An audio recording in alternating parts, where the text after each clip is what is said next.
Welcome back to the Upside Sports Network. My name is Michael. Hope you guys are having a fantastic Wednesday evening. Winter meetings concluded today. Teams are already starting to head back home. Scouts dinner is tonight, so there are still a few teams hanging around, but the New York Yankees, among other teams, have already gone on home from the winter meetings. That includes Brian Cashman and manager Aaron Boone. The biggest transaction of the day is almost across the finish line, at least so we thought, say about 9 hours ago. Looked like Juan Soto was going to be going to New York. That deal is still not complete.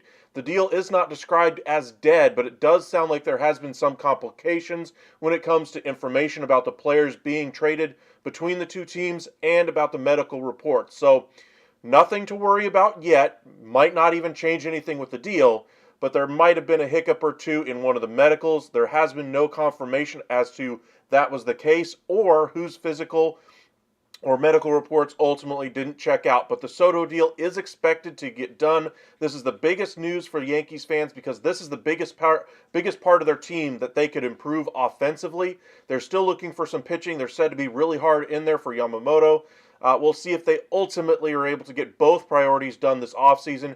Cashman is on a little bit of a hot seat. I think he has to win in order to get into the postseason. He's got to get into the postseason and then win a playoff series as far as I'm concerned. If he doesn't get that done, I think there's a very real possibility Cashman is out the door. But good evening. Welcome back, Mark, Sub-Zero, Jordan. Appreciate you guys joining us once again.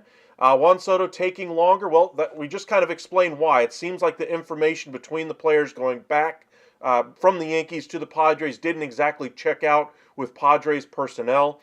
When there's a deal of this magnitude with as many players involved, not necessarily surprising that sometimes it takes a little bit longer for it to get done.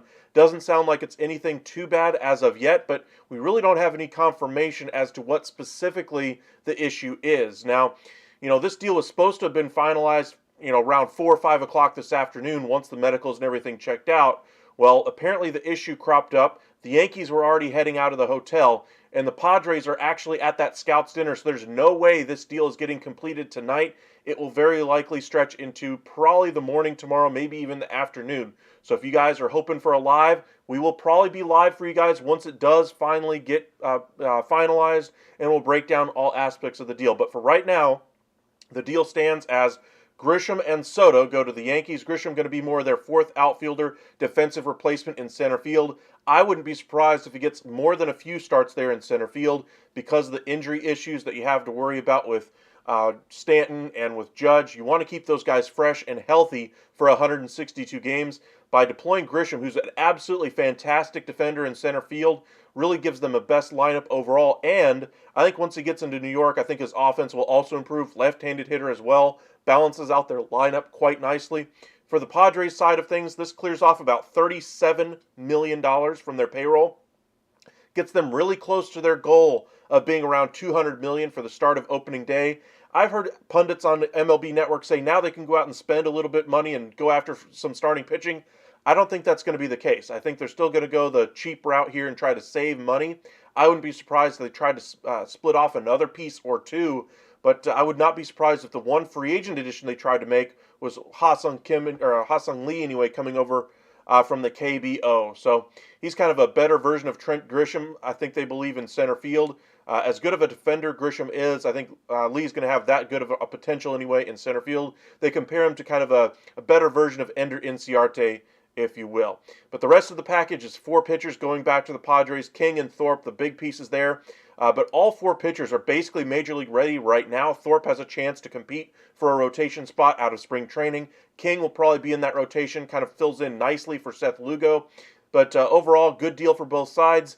Yankees didn't have to ultimately give up Volpe or Dominguez or any of their other top guys. King and Thorpe, the 2 big pieces. Higashioka, another piece off of that Major League roster, goes the other way. Kind of helps their catching needs there as well. But no real big transaction actions were finally finished off today. We are hearing in the last hour or two that Eduardo Rodriguez has getting down to final 2 teams anyway. And just recently we got news that one of those teams is the Arizona Diamondbacks. The GM, Mike Hazen, worked for the Red Sox when he had that great season there in 2019 in Boston. So you can kind of see the familiarity, the dots, lining up there. The Diamondbacks were said to be looking for a starting pitcher to help lengthen out that rotation a little bit. This would be a great signing for them. Probably going to be in the range of 5 years, 100, the same deal he signed when he left Boston. He opted out of the final few years of that deal that he had left with the Detroit Tigers in hopes of getting a bigger deal, and ultimately he does. Gets a few extra years added on at almost the exact same rate he turned down. Overall, good free agency decision there for Eduardo Rodriguez. OHTANI is a J. You're manifesting it. Well, I know you're really hoping for it. OHTANI is certainly, in the running for the Blue Jays. He's right there for the Dodgers. I'd say this is probably the best Blue Jays fans have to feel right now about their chances of getting Shohei OHTANI. And now with Soto likely going to New York, that deal likely getting finalized tomorrow, they got to keep up with the arms race in the American League East. Understandably, the Dodgers are still considered the favorite, but right now, if they don't get OHTANI, they certainly look like they've taken a step back. They could try to go differently in free agency if they miss out on OHTANI, but possibly bringing in Michael A. Taylor to man center field. Kevin Kiermaier, we'll see. And then Matt Chapman, of course, at third base. But what an offseason it would be for the Blue Jays if they're able to get the coup of the century and bring in the biggest free agent that we've had since Babe Ruth anyway, and have him sign with the Toronto Blue Jays. Where's Kevin Kiermaier heading, by the way? I have not heard anything on Kevin Kiermaier. If I had to guess, center field needy teams. He's a good veteran, but age is starting to catch up to him. We saw him lose a step towards the end of last season, but he should still get a decent contract out there. He's still a good defensive player as well. Anything as far as trades or signings? We had the Kirby Yates deal go official today. We had Simber go to the LA Angels, kind of beef up their bullpen as well.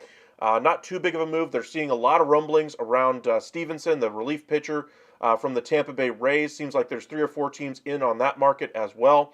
The Dodgers, the Angels, the Yankees, and the Rangers are the teams said to be interested there. Jordan Hicks, his market seems to be picking up as well.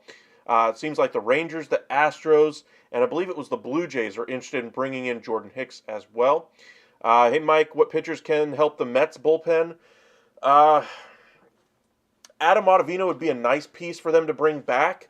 I understand they have Edwin Diaz. They supposedly talked to Josh Hader as well.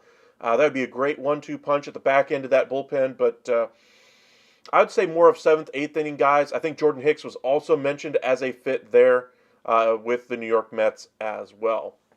The one big signing we did get today, Craig Kimbrell, goes to the Baltimore Orioles on a 1-year, $12 million deal with an option for 2025 worth $13 million.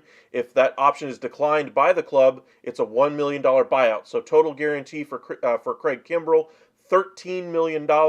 Good deal, considering that they don't really have a closer outside of Yennier Cano, who doesn't have a whole lot of experience doing it. He was absolutely dominant in the first half of the season, stumbled a little bit at times in the second half, but overall a great reliever. But they're going to be without Felix Bautista, the Mountain as they call him anyway, in Baltimore. And Craig Kimbrell gives them some experience back there. I know a lot of fans out there were bashing Craig Kimbrell and how he finished the season in the postseason against the Arizona Diamondbacks, but he still performed fairly well with the Philadelphia Phillies last year. Is he the same Craig Kimbrell we saw with the Braves or with the Padres or with the Red Sox? No. I think the version of him where he pitches to a 1.5 ERA or a 2.0 ERA, I think those days are gone. But I think right now with Craig Kimbrell, he's learned how to pitch. He's going to be probably in that 3 to 3.5 ERA throughout the season. He's probably going to save you 30, 35 games. He's probably going to blow you 3 or 4 more. But he's going to be a good overall closer. But, the question will be, is he the best closer in all of baseball anymore? Absolutely not. But I still think it's a very good depth signing for the Baltimore Orioles, who needed somebody back there with some experience to settle down that bullpen. However, the biggest issue still remains as far as I'm concerned. They need some starting pitching, and this is where we'll get into the Dylan Cease talks. I thought they would have been pushing really hard to get in Dylan Cease, and I think they are. However, the White Sox still don't necessarily like what they're hearing from other teams. They want to drive that price up a little bit more. It seem like they're going to go ahead and pull him back from the market a little bit. They're not taking him off, but they just want to wait until the free agency kind of settles down with OHTANI and Yamamoto, and then they'll put Dylan Cease back out there. So if you're expecting a Dylan Cease trade within the next 48 to 72 hours, I'd say cool your jets on that one. Seems like it's going to probably take at least until next week, maybe until right around Christmas, maybe even after Christmas, depending on when Yamamoto finally gets his deal done. The market for Yamamoto, by the way, is over $250 million at this point, and he hasn't even met with a team stateside yet. He's taken meetings overseas, but he's coming over this weekend anyway to the States. He'll be in Southern California taking meetings with teams. Monday he has a meeting with the New York Yankees. We'll see where he ultimately goes. But free agency, the winter meetings, you'd love to have seen all these things happen and get these type of big major deals done and, have major trade after major trade, Corbin Burns and Glasnow and, get the Cease trade done and Bieber and Soto and all those kinds of things. But ultimately we're left with more questions at the winter meetings. Sadly, this is one of the most disappointing winter meetings in recent memory. Hopefully that's corrected next year. The market should be a lot better as far as a lot more high-quality players on the free agent market anyway next offseason. And this year was just dominated by OHTANI and Yamamoto. There wasn't really a great position player outside of Bellinger that's on the market. I mean, you could give me a guy like Matt Chapman, but are we really comparing him to the free agents that are going to be there next year and Juan Soto among others? We'll see what happens, next offseason. But this was the most disappointing winter meetings I can remember since I've been covering baseball. So hopefully next year will be better. That's all I can say. The Shohei Ohtani wanting to keep this quiet, I think, is an absolute detriment to the sport. But it's his decision to make. You can't fault him for it. There's nothing you can really do to force him to be in the public eye, to conduct his free agency in the public eye. Sure, you could try to institute teams to try to get their deals done by the winter meetings. That'll never happen. The union's never going to agree to that. So I think this is what we're going to be stuck with, unfortunately, for right now. When players want their privacy, they're afforded that ability. There's no right that we have as outside observers, journalists, etc., to pry into that. They might be in the public eye all they want, but they still have the ability to try to do things privately if they so choose, and that's the way it's gone. What about Blake Snell? Market for him, I think, is going to hinge pretty much on what Yamamoto does. Could he go earlier? Sure, but I don't expect it. I think the teams that miss out on Yamamoto are then going to circle back to all the top-end trade targets like Cease, Glasnow, Burns, and then they'll, of course, go to the free agency targets like Montgomery and Snell. Montgomery is the one guy in free agency anyway that I could see signed before this, along with Eduardo Rodriguez, because Rodriguez sounds like he's about to make his decision within the next 24 hours. We'll see if that deal gets done. We still don't know who the second team is, the finalist in that running for Eduardo Rodriguez, but it does sound like Texas is likely to get Montgomery done. John Hamian basically saying it's about an 85% chance, almost 90% chance at this point. It's just a matter of signing him on the dotted line. But we'll see if that one gets across the finish line in the days to come. What was the biggest winter meeting signings in years?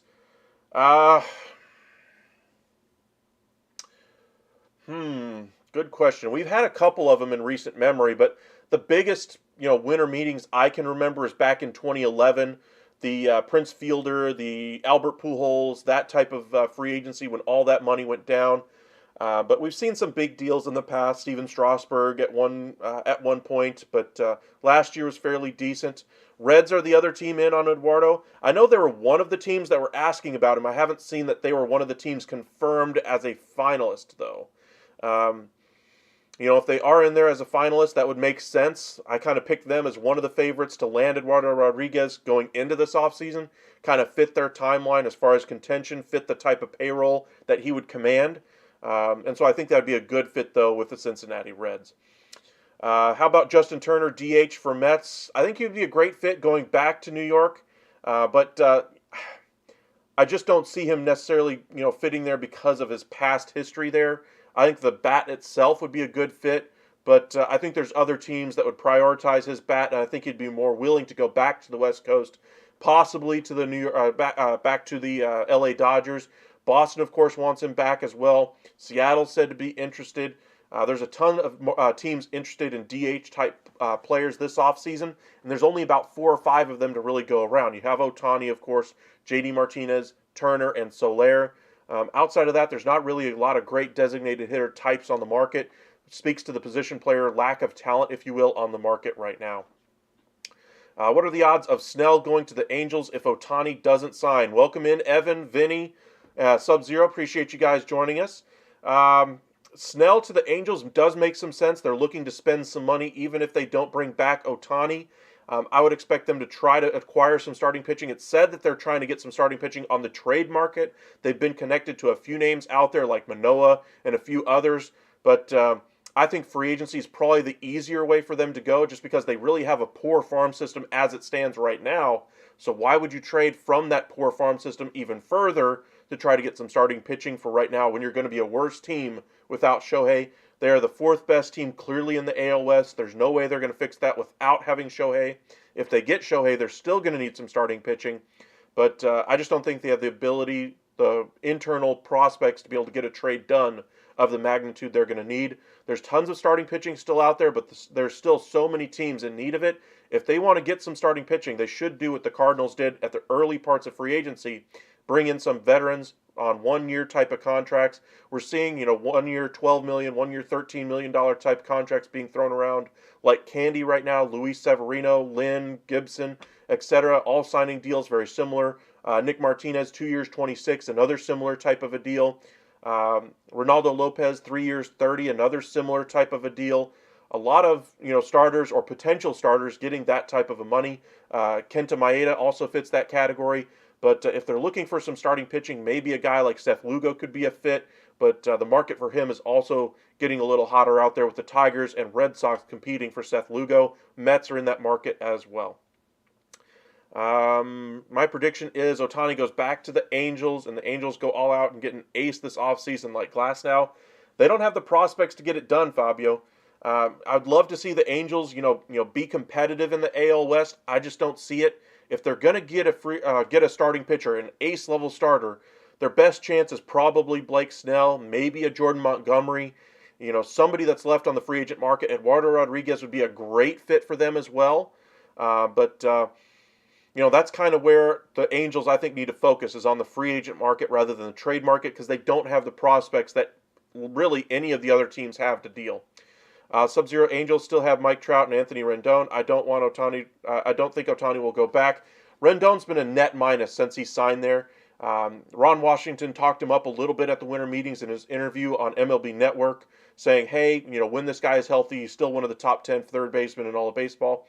I'm not sure we can still make that claim. We've seen his bat regress even when he is healthy. That could be a part of the injury issues, I guess. But Mike Trout's, missed, 50% of games over the last 3 years. That's not necessarily getting any better. I just don't think the Angels are going to crack the top 3 in the AL West anytime soon. Best case they have is if all the other divisions are terrible, maybe they sneak in as a wild card, but I don't see that happening either. John, welcome back. You haven't missed too much. There weren't too many transactions today. Craig Kimbrell agreed to a 1-year deal with the Baltimore Orioles with an option for 2025. $12 million the first year, $13 million the second, with a $1 million buyout if they decide to decline that option. He will step in as their closer with Felix Bautista out. Juan Soto and Trent Grisham are going to go to the Yankees once that deal is finalized, likely tomorrow, in exchange for 5 players. That's going to include Michael King, Drew Thorpe, Brito, Vasquez, and Higashioka, a catcher there for them in San Diego. Not necessarily the huge 7-player haul they were hoping for, but they still get the 2 pitchers they really wanted out of that Yankees system.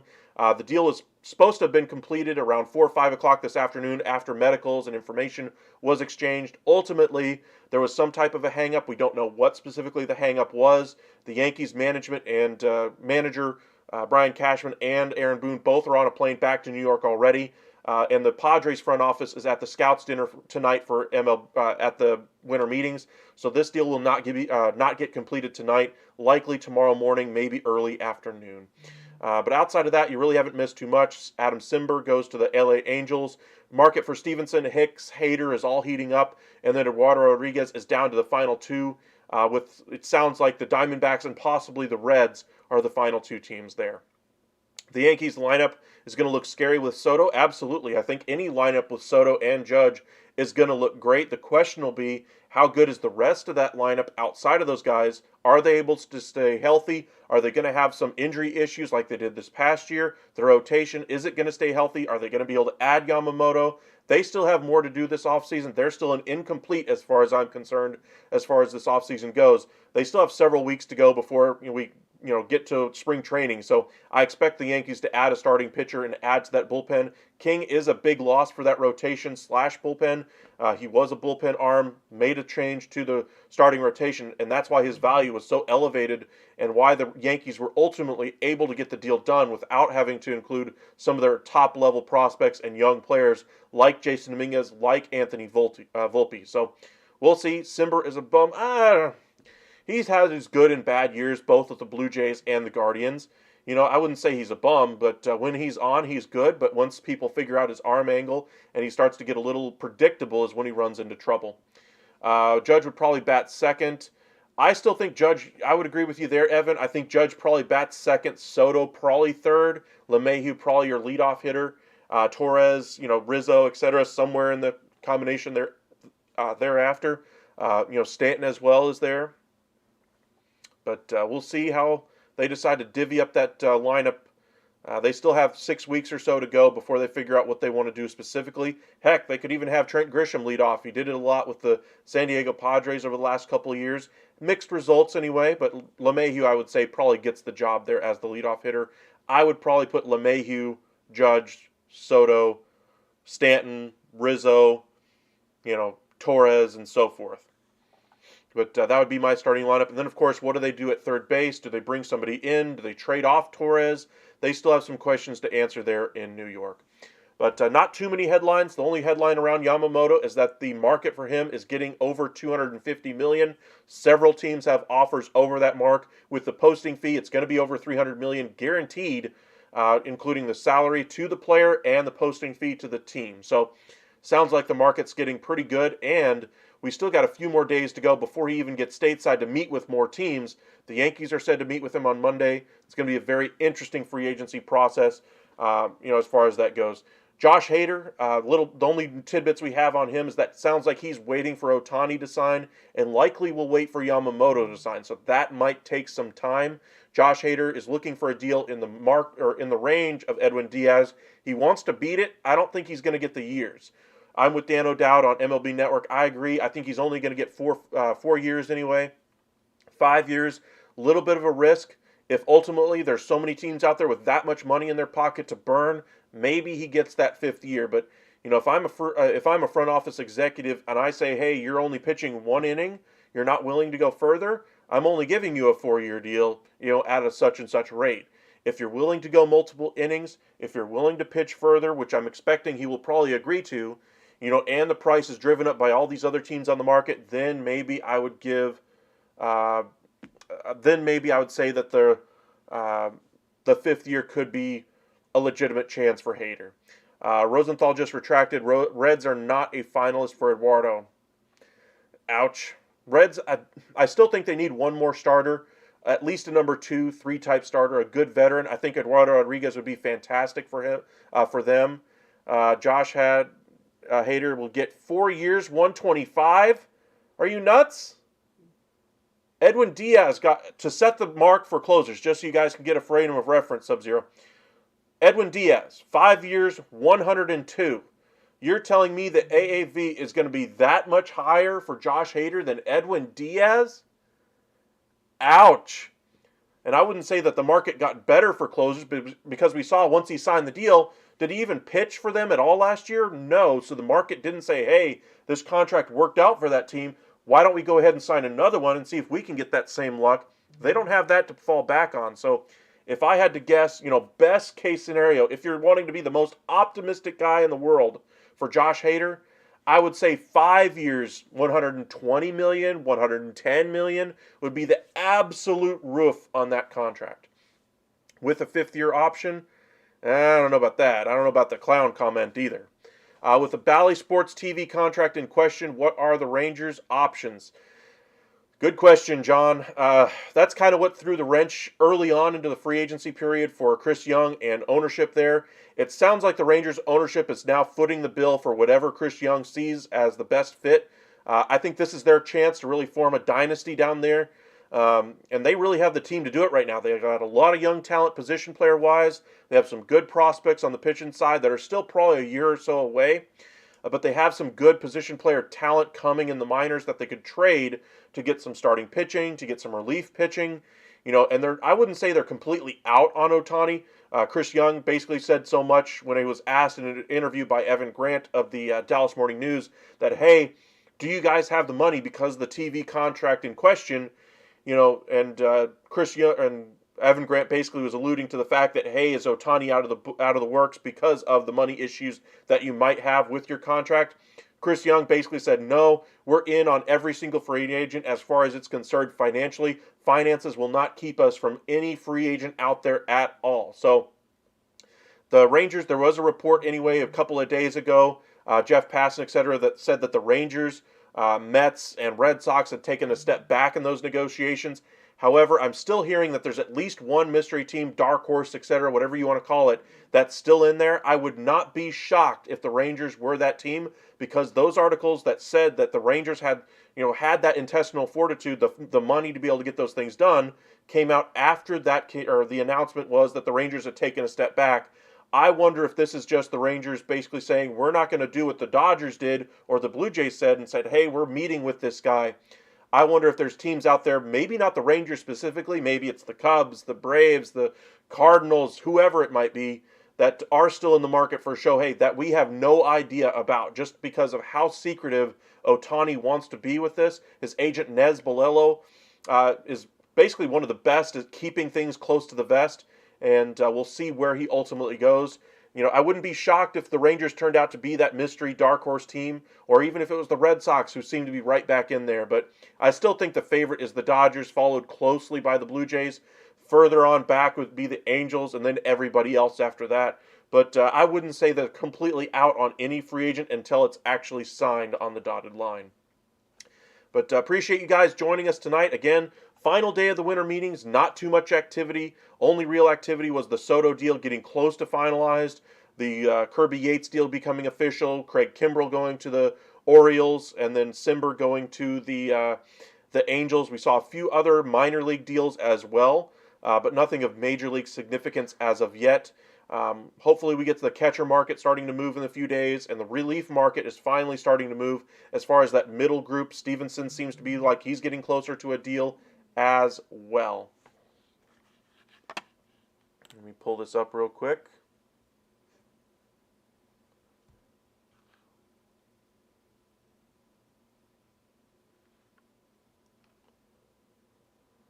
MLB Trade Rumors has it as they've agreed on it, but I don't see it's finalized yet, though.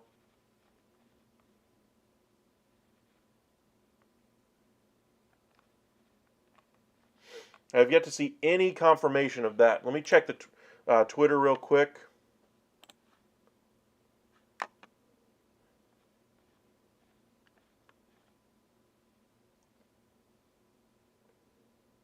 Okay, so it is now complete. It's a little bit surprising that they were able to get it done. Joel Sherman, let me pull this up on my screen so you guys can see it as well. Joel Sherman 4 minutes ago saying that the deal is now complete or will be completed tonight.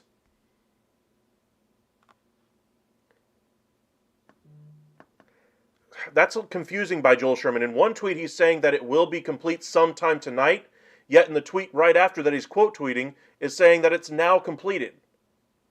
I still expect it to get done, don't get me wrong, but you can see where the confusion is coming from. Yeesh.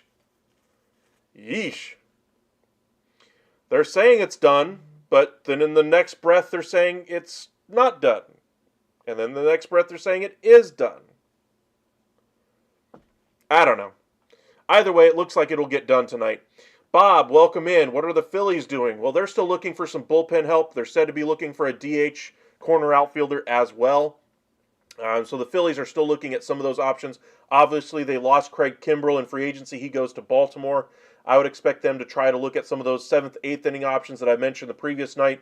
You know, guys like Phil Maton, Jordan Hicks, pieces like that to kind of help out their bullpen out there as well. But the deal, in case you guys are just joining us, that looks like it's about to go complete, if it's not already. Juan Soto and Trent Grisham go to the New York Yankees in exchange for 5 players, 4 pitchers and 1 catcher. The big boon in this is that the Yankees ultimately get their offensive player that they really were needing in this lineup. Padres are targeting Young-Ho Lee with the money that they're saving, the $37 million that they're saving in this. Welcome in Cobra, just as you mentioned there. But as far as the trade itself, great move. They get a good defensive center fielder if you're a Yankees fan in Trent Grisham, somebody you can put at the bottom of your lineup and see if he really gets on or gets back to the offensive potential that he once had. But he's been a very poor offensive player, on the whole. But there are some underlying numbers that suggest Trent Grisham, if he gets some advanced metrics to look at, might improve just a little bit in what he's able to do offensively. But the biggest piece, of course, Juan Soto, going to be able to protect or be protected by Aaron Judge in that lineup. And that offense should perform a lot better, especially with the injury issues that they had last year. Just getting back and being healthy, they should be much better offensively. I still have my questions about this starting staff.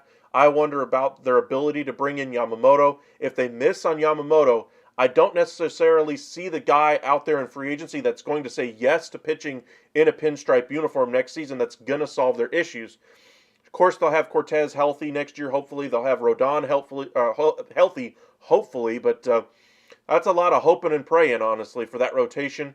That's a good offensive team, or at least it should be on paper. We'll see if they're able to perform, but I'm curious to see how the rest of this offseason goes for the Yankees. They're still getting it incomplete as far as I'm concerned. John, what do you know about the relief pitcher Stevenson? Well, the Texas Rangers, since you guys know I'm a Rangers fan, the Rangers faced him in the postseason. He was still quite effective. We saw him previously this year with the Pittsburgh Pirates, and he just had a different repertoire, a different pitch usage that he was using. Tom Verducci did a great job highlighting the difference between, how he was pitching with the Pittsburgh Pirates and what the Tampa Bay Rays saw and fixed once he went to the Rays. Really changed the pitch mix that he was using, the locations he was going for, got rid of that hanging, kind of the cement mixer slider, and really went for a hard breaking ball low and away. Really good differences to kind of show how one team can see something in a pitcher, change it, and make him much better. Same thing happened with Andrew Heaney with the LA Dodgers a couple years ago. That's why he got that great contract with the Texas Rangers. He opted into the second year of that contract with the Rangers earlier this year. But reminds me very similar of how teams can see something in a player, fix it for the better. It is a good deal for the Padres, but could have waited till OHTANI signed. Well, I think they could have. I think that once the Yankees agreed to give up King and Thorpe in the deal, those were the 2 pieces they really wanted.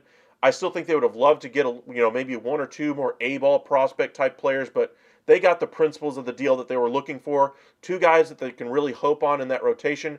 King immediately slides into probably that Seth Lugo spot in that rotation, and the hope is that Drew Thorpe also breaks camp with them as a starting pitcher. Might be a little bit of a strong ask. Maybe they go for a short-term, 1-year, $2 million type contract with a free agent out there on a bounce-back type year. A Jake Odorizzi type, a Martin Perez, something that's not going to cost them a whole lot. But Padres ultimately, are shooting for the long term here. Welcome in Bryce. Welcome in Cobra. Yankees are known to having injury-prone player. Whatever we have to do for Soto is not a big deal. Well, I understand the Yankees are pretty much selling all out for this next season. I mean, he's only got 1 year left on this deal right now for Juan Soto. If things don't work out, Juan Soto probably goes elsewhere. They get some compensation back for losing him in free agency. The contract for him is probably going to be in the 10-year, $400+ million range. If things don't work, like say they didn't bring in Soto, their core of their team is already getting older anyway, with Judge and Cole already in their early 30s. This team needed to get a little bit younger and needed some more star power, and Soto gives them both of those things in spades. Probably one of the best 5 hitters through his age 24 season in MLB history. Poor base runner, poor defender. Some believe that he can fix those things. I don't necessarily believe that. I think he's going to be more of a lumbering, hitter, slugger over the years. And they already have a couple of guys on that roster that fit that type of mold. But they get younger here with Soto. They get more offensive potential. And Soto is still fantastic. I think he can get even better at the plate as well. But a good move overall, I believe, for the Yankees. It didn't cost them Dominguez. It didn't cost them Volpe. Ultimately, they give up 2 pitching prospects that ultimately probably weren't going to make a huge run on that roster anyway, as currently constructed, especially with the money they already have outlaid to Cole, Rodon. They already have Cortez in that rotation. They could use some other pieces to round out that staff, absolutely, and King and Thorpe eventually could have been those pieces. But right now, I still think they need to go in free agency, get a Yamamoto, somebody of that ilk to really take the ball every 5th day and really take it and run with it. Yamamoto is going to pitch every 6th day. So, even if they bring in Yamamoto, I still think they're going to need another starter after that. But the ceiling is certainly a lot higher now after the acquisition of Juan Soto. Appreciate you guys joining us. Make sure you guys hit that like and subscribe on the video if you have not already. Welcome in, Sarah. Make sure you guys hit that 100%. The hearts in the chat really does help us out. Up to 28 people. Remember, today was the final day of the winter meetings. Not too much activity, but we are finally starting to see some bigger moves. Juan Soto, the first of those major moves out there. So the move last night for Verdugo was the first step. Then they get Soto and Grisham really rebuilding their outfield mix out there in New York. Good moves overall, but the biggest question marks are still on that pitching staff and in that starting rotation. Hopefully they can get those resolved. I told you guys last year that they did not resolve those issues. Same thing with the Dodgers. Both of those teams still have that as their biggest question mark coming into this offseason. Sure, they addressed the offense. Sure, they're going to get healthier next season. But my questions are still about that starting staff. We'll see if they're able to get things fixed. Sarah, hopefully my Cardinals get 1 more rotation arm and 2 relievers, then we'll be okay. I think you will probably get a couple of relievers. Sounds like they're in there on a few different relief-type pitchers. But, they've already done the work for that starting rotation. Gray, Gibson, and Lynn. So even if they stopped right now, they're better than they were last year.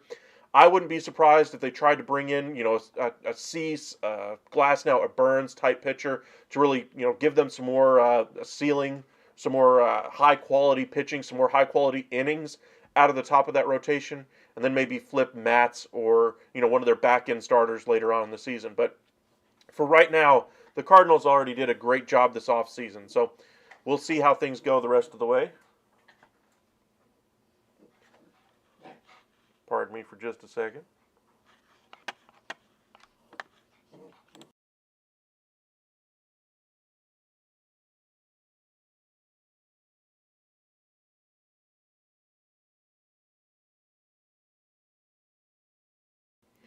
All right.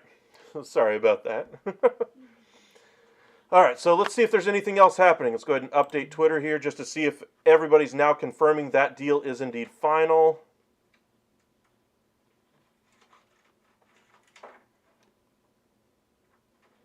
Looks like Mark Fiansan is saying it looks like the deal is about to go final. Players are being notified right now, so it does look like it is going to be complete. John Heyman saying is so. Yankees-Padres deal is complete. Soto is a Yankee. So congratulations, Brian Cashman, getting this deal done.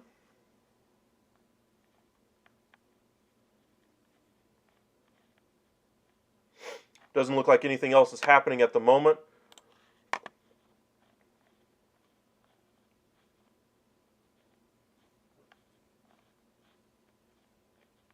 We told you guys there were some minor deals out there. Erasmo Ramirez fits that category as well. Isaiah Kiner-Falefa, I haven't mentioned him. He's got like 12 teams in on his market right now, according to John Heyman. But a good utility infielder, play all over the diamond. Teams that are interested, the teams you'd probably expect: Brewers, Marlins, Dodgers, or teams that use those type of players really well and deploy them really well. Interested in IKF. I think he could be a good fit for that Brewers team. A good defender, really kind of help those young guys along. If one of those guys falters defensively, has a game where they give up 3 errors, they can put IKF out there and just kind of steady things defensively. Marlins are looking for more offense than what IKF can provide. I'd be surprised if he goes there. Dodgers, he might be a good bench player for them. They've done so very similar things with guys like Hanser Alberto in the past. But a little bit of a clearing off of that middle infield glut, if you will, for that New York Yankees team. Rangers, Yankees, and Astros all in on Robert Stevenson. We've talked a little bit about him already. I think he's going to sign pretty quickly here. The market for him seems to be moving along. Chandler Rome of The Athletic, Astros reporter anyway, saying that the Astros are in there along with John Paul Morosi, saying that the Rangers and Yankees have also checked in on him. His name was getting quite a bit of traction, according to John Paul Morosi, at the winter meetings. I would not be surprised if he gets a deal pretty quickly. Think of the Adam Simber deal, the Kirby Yates deal, as kind of a blueprint for what he might ultimately get, somewhere in the range of a 1-year, $5 million deal. With the way he finished his year last year with Tampa, he might be able to get a second year out of it, though. Depending on which team he goes to. The Rangers are looking to get multiple pieces for their bullpen. Kirby Yates is one piece. I wouldn't be surprised if they brought in one of Hader or Hicks, and then Stevenson would probably be a great fit to kind of round out their bullpen reclamation project. Remember, they pitched an extra month into the season with the postseason, and their bullpen actually performed well in that final month. Of course, in that postseason, they did not pitch well, however, for the majority of last season. So they need to get some fresh arms in there just to get the mileage down for the arms they did use last year. Josh Sborz really showed that he's able to handle a 7th, 8th inning role last year. Jose Leclerc showed he can handle the 9th inning, at least for the final month of the year or so. But they need to get some veterans to kind of round out that bullpen. I wouldn't be surprised if they went the trade route for Bednar either. So kind of keep your eyes peeled. Other free agents out there. Let's see. The ones that we talked about from Houston on the relief side, Neris, Maton, and Stanek are all still out there.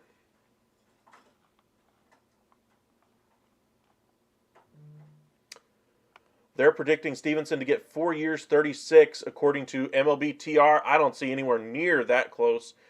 Even with the dominance he showed, that's a big contract for a guy who showed, some significant skill, but only in a period of about 2 months. So I would expect a 1 year, maybe a 2-year deal to kind of prove that the success that he had is replicable.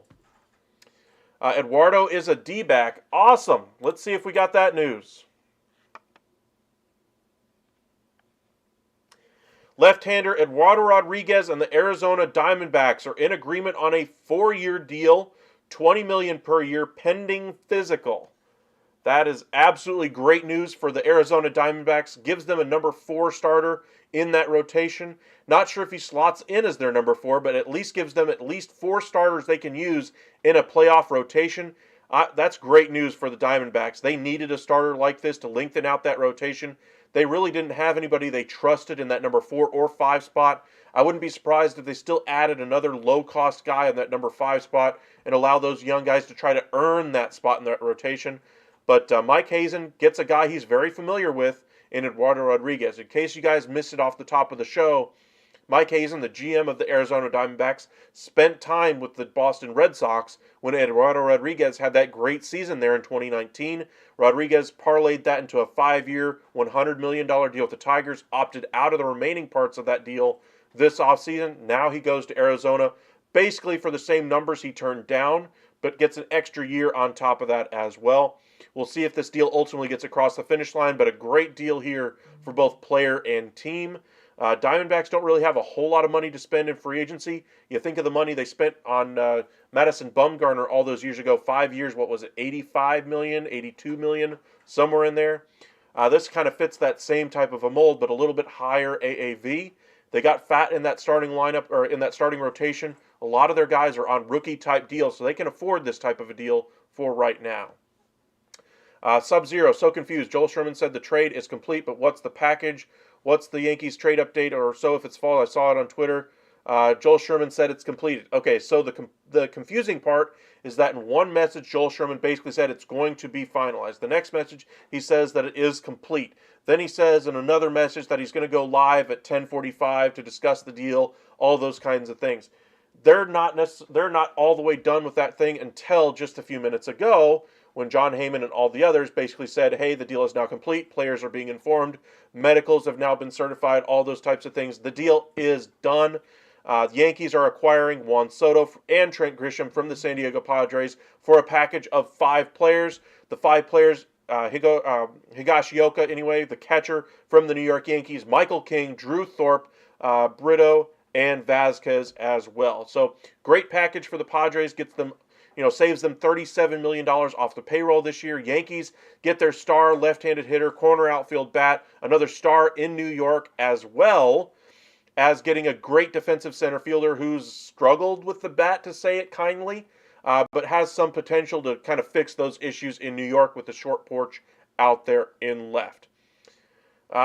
He does have his own podcast, so he will be going live at some point. I'm sure they're actually going live right now on MLB Network is where he's live. Greg Amsinger and Joel Sherman discussing the trade right now live on air. The deal is official. Juan Soto to the Yankees with Trent Grisham. They have upgraded their outfield with Verdugo last night. Now they get Soto and Grisham from the Padres. The one thing I will say about this whole process this offseason with the Yankees, their pursuit of Yamamoto, their pursuit of Soto, the one thing I think the Yankees probably realized in the last 24 hours with their hesitancy to include either King or Thorpe for Juan Soto is that they're the dang Yankees. I mean, they're supposed to be the evil empire. They're supposed to not give a darn about their prospects. That's how they were the dominant evil empire from the late 90s through the early teens when they were getting to the postseason every single year. They were the dominant team. They would spend in free agency, wouldn't give a darn about a tax. George Steinbrenner Yankees, if you will. I think Brian Cashman and the Yankees organization as a whole had a look in the mirror overnight and basically said, we really are going to limit ourselves because of the future of Michael King, Drew Thorpe, and a couple other prospects to getting a guy that's 25 years old that we're going to have all the money in the world to be able to re-sign after this year anyway. But he's one of the best 5 hitters ever in baseball history at his age, and we're worrying about the return of Michael King and Drew Thorpe. What are we doing? We're the one team that's not supposed to care about those things. And I think that's part of the reason why the evil empire, the Yankees as a whole, have kind of changed the way they do things over the past, say, 10 years. This is the first move I see them really doing as kind of the evil empire Yankees. And even then, it's a 1-year deal. They didn't give up Dominguez. They didn't give up Volpe. They didn't just say, the heck with it. You can take our 1, 2, and 3. We want the player. They still got a fairly good deal as far as I'm concerned.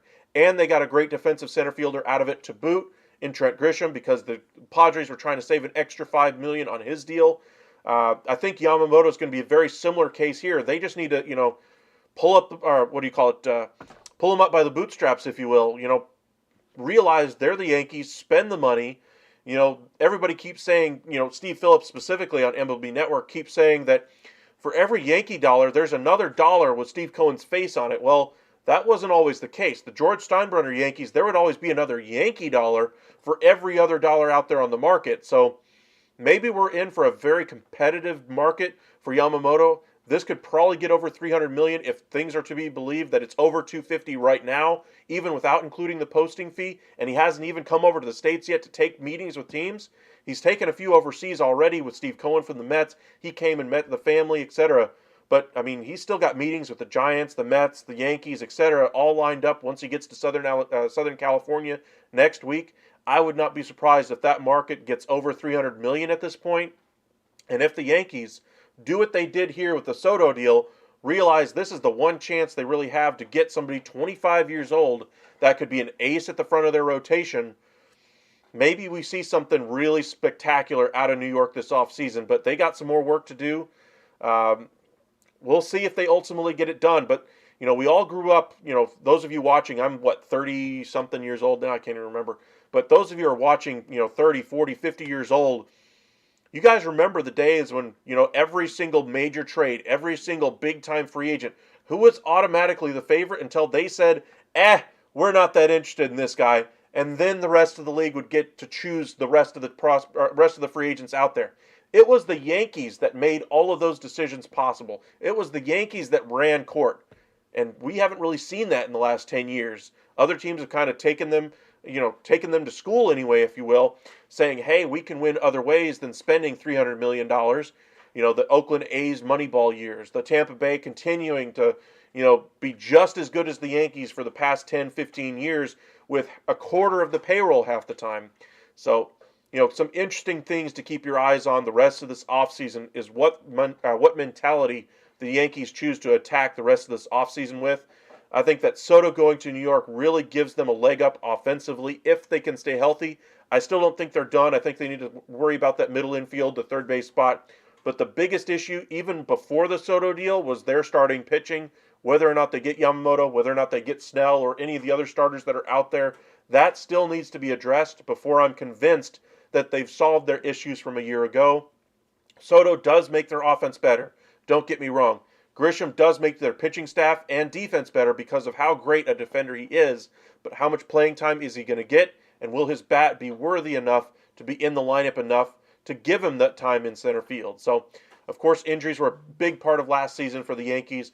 They need to, if they can get some, at least healthy seasons from guys like Judge, Rizzo, Rodon, Cortez, I think they're going to be a better team anyway than they were this past season. But Soto really elevates their ceiling as a team overall, and they should make a great 1-2 tandem out there in New York with Soto and Judge for years to come.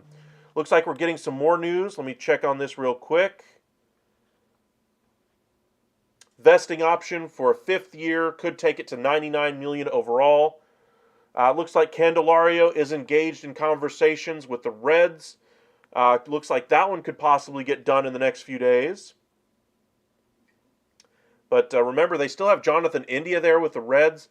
If they sign Candelario, I'd be shocked if Jonathan India ultimately ends up staying. There's the trade, the full details from Andy Martino, King, Thorpe, Vasquez, Brito, Higashioka for Soto, and Grisham. Ken Rosenthal now confirming the Eduardo Rodriguez news. 4 years, 80, vesting option. That could make it 5 for 99. Hey, where was this during the actual winter meetings? I'm surprised the MLB Network still is even there. Most of the teams have already gone. The New York Yankees front office left 4 hours ago. But they still have the set there. They haven't packed it up yet. They're still broadcasting. But I'm curious to see if we see any other headlines here in the next couple of hours. If there's some more big news, we will make sure to go live for you guys later on this evening. Make sure you guys join us the rest of the offseason as well for our MLB Hot Stove Daily every single weeknight. Make sure you join us as we break down all the latest rumors, signings, trades, the impacts of all of those things. And eventually, once we get all this free agency and trade stuff knocked down, we'll get into the predictions for next season as we get closer to spring training. So, appreciate you guys joining us tonight. We do get the Juan Soto deal done. The Eduardo Rodriguez contract gets done as well late this evening. That's probably the only two major things that are going to happen. Now we just wait for Shohei Ohtani. That market is expected to get done within the next 24 to 72 hours, hopefully. But we were hoping it would be at the winter meetings. Ultimately, that didn't happen. He's still got meetings later on this week. Hopefully, we get that done. Hopefully by the weekend, honestly, at this point. But all the secrecy, we don't really know which teams are fully in the mix. We know he absolutely, wants to, have his privacy through this process, understandably so. But we do know of some meetings between the Dodgers, the Blue Jays, among others. So, hopefully we get some resolution with Ohtani. Yamamoto, he's coming stateside next week, has meetings lined up. Hopefully that one gets done by Christmas. Appreciate you guys joining us, though. Robert, thank you for coming back. Make sure you guys hit the heart in the chat if you enjoyed the show tonight. And be sure to join us tomorrow as we get back to our normal MLB Hot Stove Daily broadcast. That'll probably be probably a little bit earlier tomorrow. We'll probably be around 8 o'clock tomorrow as opposed to the 9 o'clock start like we have been the last few nights. But appreciate you guys joining us. We'll see you guys tomorrow.